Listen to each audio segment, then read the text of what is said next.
What the f?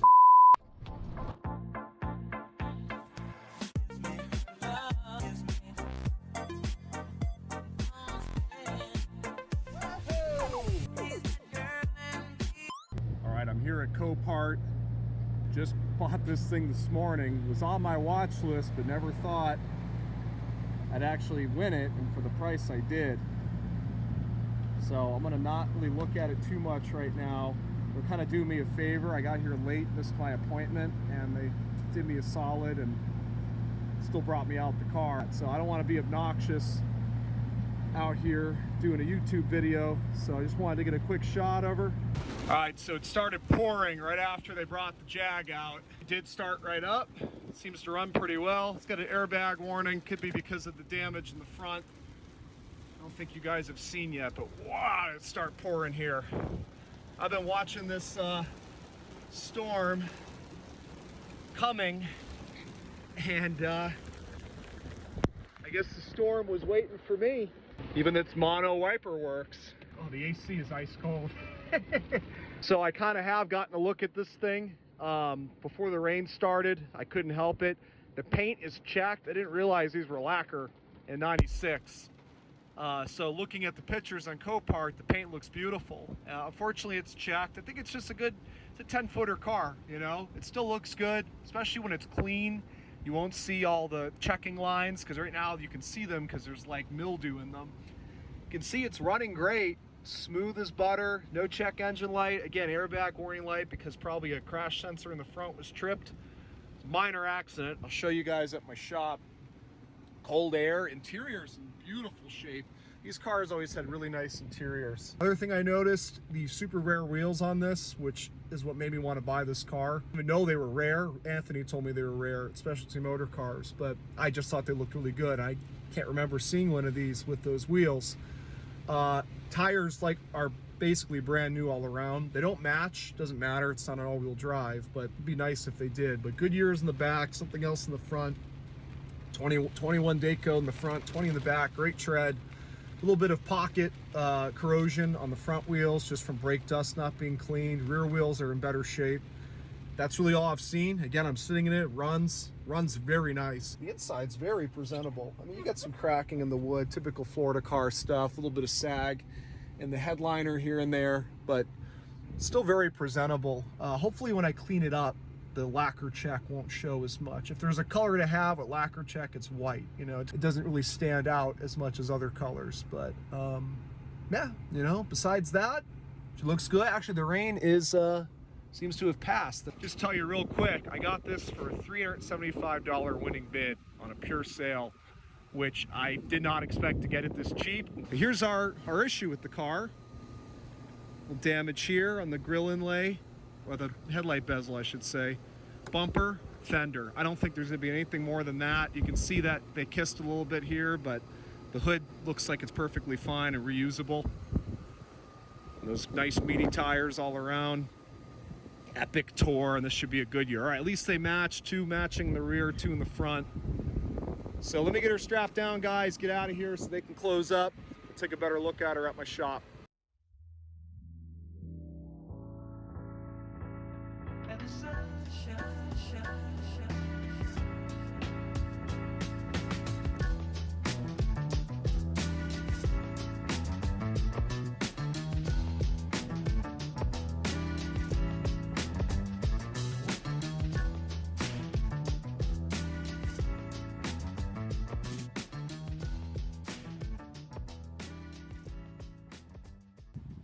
All right, so I have arrived at the Big Al's Bike and Auto headquarters. Just popped in here since it was on my way home from the Copart lot I got this from.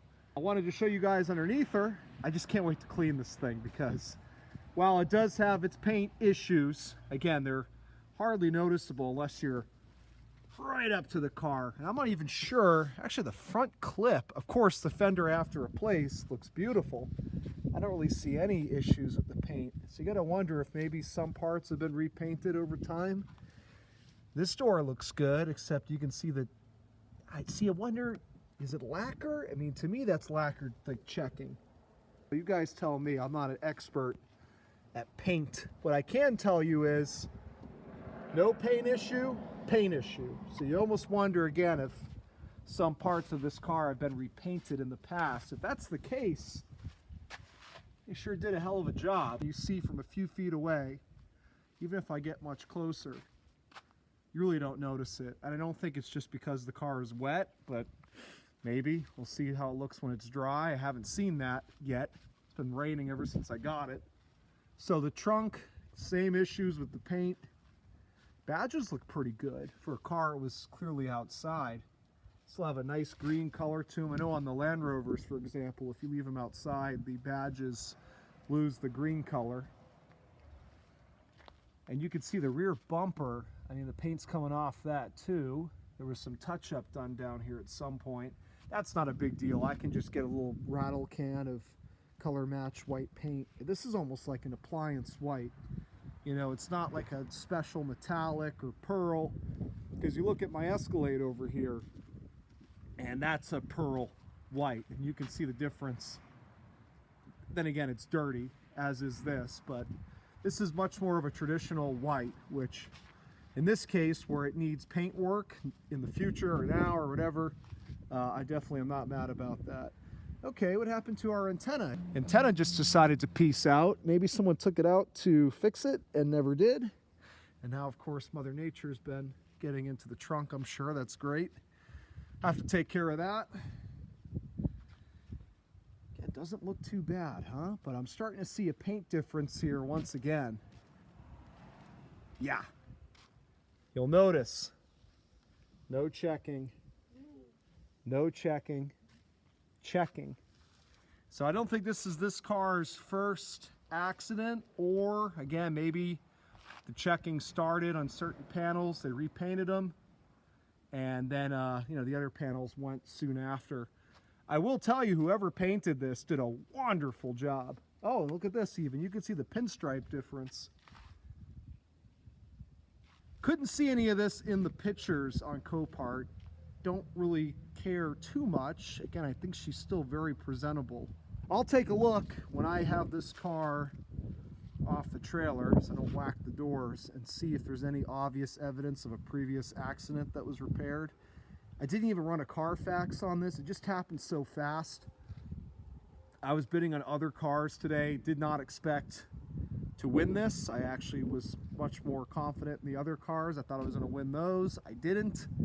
I had this on my watch list, and I threw, you know, a low ball bid on it, and I won it. So, not that I wouldn't want to have it, but I figured this would go for a lot more money, and the cars that I did bid on would go for a lot less money, and the opposite happened. So, didn't really do too much due diligence on this. Didn't run a Carfax or anything like that. I could tell it was from the Naples area, besides the fact that the Copart is in that area, but I could tell that these were Collier County beach parking stickers. I'm familiar with what they look like because of all the flood cars I bought out of that area. So I knew it was from that area, and you know, of course there was a possibility that this had been flooded and someone just dried it out, kept driving, and then crashed it. But again, we're at a low price point here where I'm willing to take risk. And let me show you, speaking of the possibility of being flooded, I don't think so, because super, super clean. Obviously a Florida car. You can see again, there is some unfortunate corrosion in the pockets of these beautiful wheels. And they're still gonna look nice on the face. The pockets will just have some deterioration. As I get in there and clean all that and, you know, use some steel wool, the very fine steel wool, it's going to pick off some of that bubbling. The nice thing is there's such small pockets, and the face of the wheel is so large, you really don't even notice that when they're clean, I would imagine. You guys might think I'm crazy. This is just the caddy guy in me, but this thing with Vogues, or even just white walls, I think it looked really good, but I don't think the Brits do that. We got to respect this vehicle's heritage. It's not a Cadillac or a Lincoln, it's a Jaguar, but she's got that look to her with those chrome wheels. I just think some Vogues or white walls look real good on her. Let me get in this thing, fire her up, let's get her off the trailer, see how she drives. I got my iPad with the case jammed between the B-pillar and the seat. if it shakes a little bit, I apologize, but it's better than looking this close as I'm taking this thing for a whirl. Temperature's still good. All right, probably, this is gonna be a problem. Gotta be prepared. Oh, this is a hell of a zip tie. Oh, that's not even. It's basically a butter knife at this point. All right, screw it, I'll just go for it. If it turns the car off, it turns the car off. I've had that happen before when they got the zip tie around the steering wheel. We'll yank the key, turn it off. Mono wiper, by the way. I think I mentioned that when I put it on the trailer, which is awesome. Just like a 90s Mercedes or 80s. This thing has got some power. You can feel it. She just wants to go. Like 240 horse. This is not a slow poke car by any means, even though it's not the V8 or the supercharged V8. I do notice that my anti-lock brake light came on immediately as soon as I started driving. This thing drives nice so far. I'm going to try to hit a couple of bumps here and see how the suspension feels. It feels very soft, like you'd expect a luxury car to feel. Should we do like an off-road? Let's do an off-road test right now. This transmission shift's great, at least first to second. Let's see how she does. Yeah, this thing's like glass, I'll tell you that. Suspension's definitely in great health. I don't feel too much clunking from the front end. I guess everything's still holding up. Torque, this thing is, it's kind of fun. It's fun, but you know, what I like, which is land yachty, comfortable boaty at the same time. I just want to see how she shifts through all the gears. Lord willing, she does.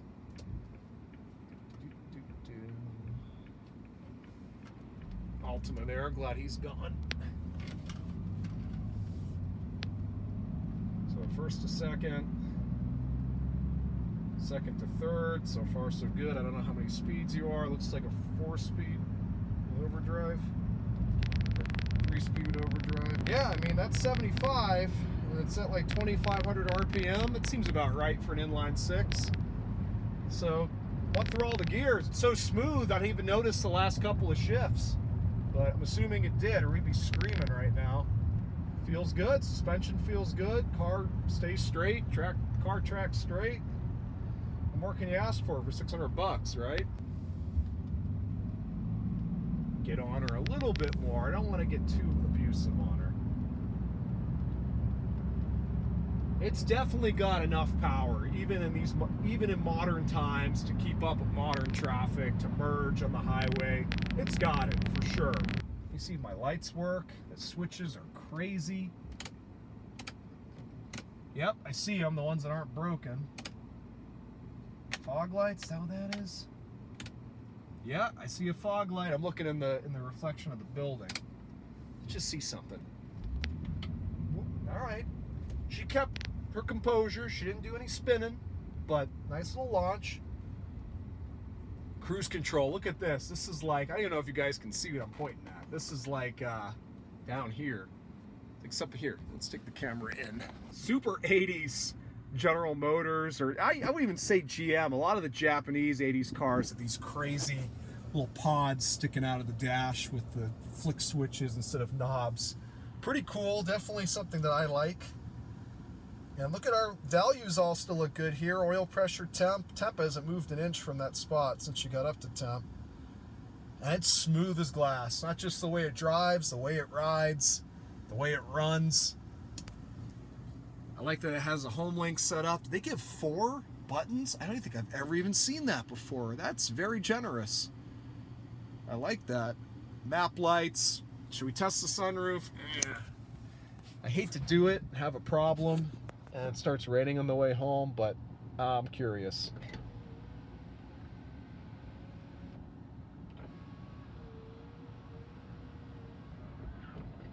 Not gonna get cocky. That works, that's great. Look at how nice and supple the leather is still. I don't even think anybody's ever sat in that back seat before. So we do have a few more things to do, and I gotta boogie on out of here. Let me open the trunk. Let's see if the trunk pop works. Unless it has to be in park, maybe. That might make sense. Okay, that does not work. Stand by. Where do you go? Where do you go? Right here. That's pretty cool. Kind of like my, huh? Hang on. Oh, you didn't see that. All right, maybe that was the valet key, hopefully. Okay, good. So I guess green is the valet key. It's pretty uneventful in here. So where is our antenna? All right, so it's probably dumping water behind this panel here. Let me see if I can pop this out quick without doing anything extreme. Ah, the battery looks pretty good. I'm glad they didn't cheap out on that. 900 cold cranking amps, that's definitely adequate. What a beast of a battery. That might be bigger than my S600's battery. Date code 22, baby. Hell yeah, that battery's brand new. All right. All right, nothing too crazy. You can tell water's been getting in, but it doesn't, it's just missing, flat out missing the whole power antenna mast. I guess someone took it out to repair it and never put it back. So, well, I guess they did. I guess they got it out of the way for me. I'll have to source one and throw it in here. But, all right, nothing too interesting in the trunk. Not a bad thing. I'd rather see nothing interesting than something bad. Oh, baby. It's a full-size spare. Why does the spare even have corrosion on it? That makes me think that this was not the spare at one point. I don't see any evidence of flooding in here, which is good. You know, makes me feel like this was not in Hurricane Ian, at least not in the areas that flooded, because you'd certainly see some rust by now, unless someone cleaned it, and if someone cleaned it, then I don't care. Not going to be leaving this here. Okay. That's fine, I guess. I guess I'm glad it happened here. Yeah, I can just 3M tape that back on. Well, now she's just a Jaguar. So I'm gonna haul this beauty back to my house because, again, it's a pretty quick, simple repair, and I've got things going on in the shop. I don't wanna pull them out, so take it back to my house. Gonna hopefully get those parts this weekend. The fender, the little headlight bezel area, and the bumper cover, as well as that reflector piece, anything else that I need. I'm going to take all this apart first.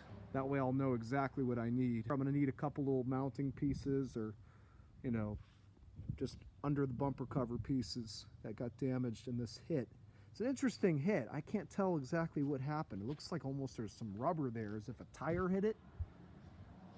I mean, you can even see the space between the treads. Like maybe one of those guys, one of the big lifted trucks, backed up. Well, if they backed up, they probably would have hit the whole hood. They hit it just right, man. You know, the damage isn't that bad.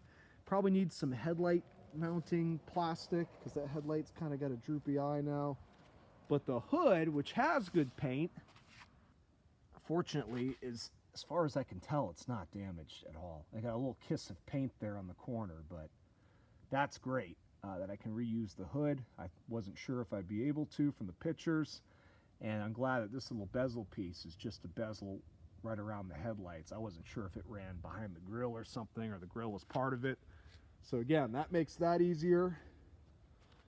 Pretty easy repair. Looking forward to finishing it, getting it all cleaned up. The only issue I'm going to have, assuming the car that I source these parts from is not going to have that pinstripe. I guess maybe it's time for me to learn, because it's going to look stupid without it. So, all right, I see some lightning out there.